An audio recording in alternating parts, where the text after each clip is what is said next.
Right now in America, someone just became a millionaire. Not a celebrity, not a lottery winner, just an ordinary person. It happened again about a minute ago, and it'll happen again in the next minute too. According to the Federal Reserve Survey of Consumer Finances, millions of American households have crossed the seven-figure mark in recent years, and most of them didn't inherit a dime. You're about to see exactly how they did it, and by the end of this video, you'll know if you're already on the same path. Picture your Tuesday morning. You grab coffee, you check your phone, you clock in. Nothing about that morning feels like the beginning of a fortune, but for millions of Americans, it is. Here's the twist most people miss. Wealth in America isn't mostly built by founders or fund managers anymore. It's built quietly by regular employees, one paycheck at a time. That coffee you just bought, say it's from Starbucks. The company built a $1 trillion habit out of $5 cups. Small, repeated purchases multiplied by millions of customers every single day. Now, flip that idea around. What if you did the same thing, but for yourself? That's the real secret behind quiet millionaires. They stopped thinking about money in huge, dramatic moves. They started thinking in small, repeated ones. Let's get specific. Data from UBS's Global Wealth Report shows the United States added roughly 1,000 new millionaires a day in recent years. Not 1,000 a year, 1,000 a day. Most of those people never ran a company. Many were teachers, engineers, nurses, and small business owners. So what did they actually do differently? Before we go further, let's quickly understand a term you'll hear a lot in this story: net worth. Net worth is everything you own minus everything you owe. Your savings, your investments, your home equity added up. Then your debts subtracted out. It's not the number on your paycheck. It's the number left standing after everything is settled. That distinction matters because a high income doesn't automatically mean high net worth. Plenty of high earners spend it all and end up with nothing left over. Plenty of modest earners save consistently and end up millionaires on paper, even in a small house in an ordinary town. Now, let's quickly understand something called compound interest. It sounds complicated, it isn't. Compound interest means your money earns money, and then that new money earns money too. Imagine you invest $1,000 and it grows by 10% in a year. Now you have $1,100. Next year, that 10% applies to the full $1,100, not just your original $1,000. It feels slow at first, almost boring. Then, after enough years, the curve bends upward fast. Here's what that looks like over a real career. Say you invest $300 a month, starting at 25. At an average historical market return, that account could realistically approach $500,000 by retirement age. Wait 10 years to start and put in the exact same monthly amount, you'd likely end up with far less, sometimes barely half. Same effort, same monthly habit, different starting line. That's the part that surprises people most. The habit matters less than the moment you started the habit. This is why so many quiet millionaires didn't get rich from one big win. They got rich from decades of their money quietly multiplying itself in the background. Here's where a real workplace tool comes in. It's called a 401k. A 401k is a retirement account offered through your employer. You put in a slice of your paycheck before taxes are taken out. Many employers match part of what you contribute, essentially handing you free money. Fidelity Investments tracks this every quarter. Their most recent data shows the number of 401k accounts worth $1 million or more hit a new record by the end of last year. The average account balance climbed past $140,000. Most of those account holders weren't investing geniuses. They just contributed consistently, got their employer match, and left it alone. Here's a common mistake people make with a 401k. They skip the match because a few extra dollars feels tight right now. But turning down a match is like your employer offering you a raise and you saying no thanks. Now, picture yourself again. You just got your first job with a 401k option. Would you sign up for the full match today? Or would you tell yourself you'll start later? Most Americans choose later, and later quietly costs them tens of thousands of dollars down the road. Let's talk about another tool millionaires lean on. It's called an index fund. An index fund is a basket of stocks that tracks an entire market instead of betting on one single company.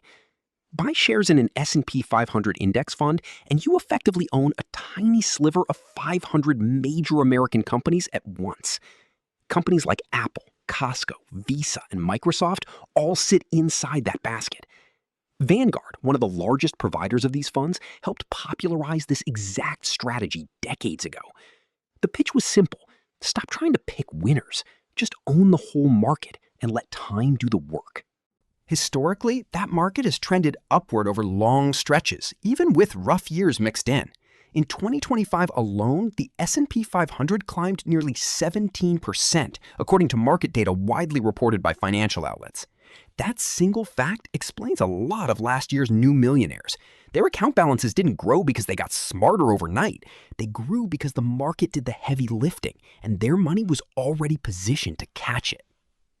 But here's the part almost nobody talks about. Positioning only works if you actually stay invested. Picture this. The market drops. Your account balance falls. Panic creeps in. This is where money psychology takes over. Behavioral economists call it loss aversion. Losing money hurts roughly twice as much emotionally as gaining the same amount feels good. That imbalance pushes people to sell at exactly the wrong moment, right when prices are low. Quiet millionaires do something almost boring in response. They don't check their accounts every day. They don't panic sell during a rough quarter. They just keep contributing on autopilot, no matter what the headlines say. Picture two coworkers, same salary, same 401k plan. The market drops 15% in a bad month. One of them panics, pulls their money out, and waits on the sidelines for things to feel safe again. The other one does nothing. Their contribution just keeps landing every payday, buying shares while prices are cheaper. Years later, the one who did nothing usually ends up ahead, not because they were smarter, because they didn't interrupt the process. There's a second habit working quietly in the background here too: avoiding high-interest debt. A credit card carrying a balance can charge over 20% interest a year, according to figures regularly tracked by the Federal Reserve. That's a debt growing faster than almost any investment can realistically outrun. Every dollar sitting on a high-interest balance is a dollar working against you instead of for you. Pay that down first, and suddenly your future contributions go a whole lot further. Now, let's talk about a habit that's just as powerful and gets far less attention: living below your means. According to research from Ramsey Solutions, which surveyed thousands of actual American millionaires, the vast majority describe themselves as self-made, not inheritors. And a striking number say they've never carried a car payment. Think about that for a second. People with seven-figure net worths driving used cars, paid off in full. This connects to something psychologists call lifestyle inflation. Your income goes up, so your spending quietly creeps up to match it. New apartment, nicer car, more takeout. Before you know it, you're earning more than ever and somehow still living paycheck to paycheck. Imagine you get a raise at work this year. What would you actually do with it? Most people upgrade their lifestyle immediately. Quiet millionaires do something different. They let their lifestyle stay roughly the same, and they redirect the raise straight into their investments. That single habit, repeated over 10 or 20 years, is often the real difference between two people with identical salaries. Here's a simple way to picture it. Say you get a 5% raise this year. One version of you spends the entire raise. Nicer apartment, more takeout, a few upgrades here and there. Your bank balance a year from now looks basically the same as it does today. Another version of you keeps your spending exactly where it was and redirects that 5% straight into your 401k or index fund. Nothing in your day-to-day life changes at all, but your future account balance quietly gets bigger, year after year, raise after raise. 10 raises later, those two versions of you are living completely different financial lives, even though they earn the exact same amount of money the whole way through. Let's ground this in a real everyday choice. Take a Costco membership. Costco built an entire business model around a simple psychological trick. Pay an annual fee up front, and suddenly you feel motivated to shop there to get your money's worth. Millionaires use that same upfront commitment trick on themselves, on purpose. They automate their investing before the money ever hits their checking account. No decision required, no willpower needed, no chance to spend it first. That's the entire strategy, stripped down to its core. Automate it, stay consistent, don't touch it. None of this is a guarantee, and it isn't personal advice for your specific situation. Many financial educators simply point out that consistent long-term investing has historically outperformed trying to time the market. Your own path depends on your income, your debts, and your goals, so it's worth talking to a licensed financial professional about your specific numbers. Still, the pattern behind quiet millionaires is remarkably consistent. Get the employer match, automate contributions into a broad index fund, resist lifestyle inflation, stay invested through the scary years. None of that requires a six-figure salary. None of it requires inventing the next big app.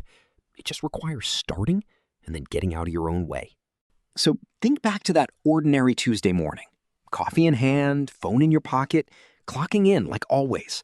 Somewhere in that same ordinary routine, a decision is sitting there quietly. Contribute or skip it. Invest or spend it. Stay the course or panic sell. Millions of everyday Americans have already made that quiet decision year after year, and it added up to more than they ever expected. The question isn't whether you're capable of it.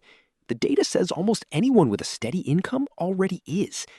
The real question is whether you start today or whether you tell yourself you'll start later. If this video shifted how you think about your own money, hit like, drop a comment with the one habit you're changing first, and subscribe for more deep dives into what's really happening with your money.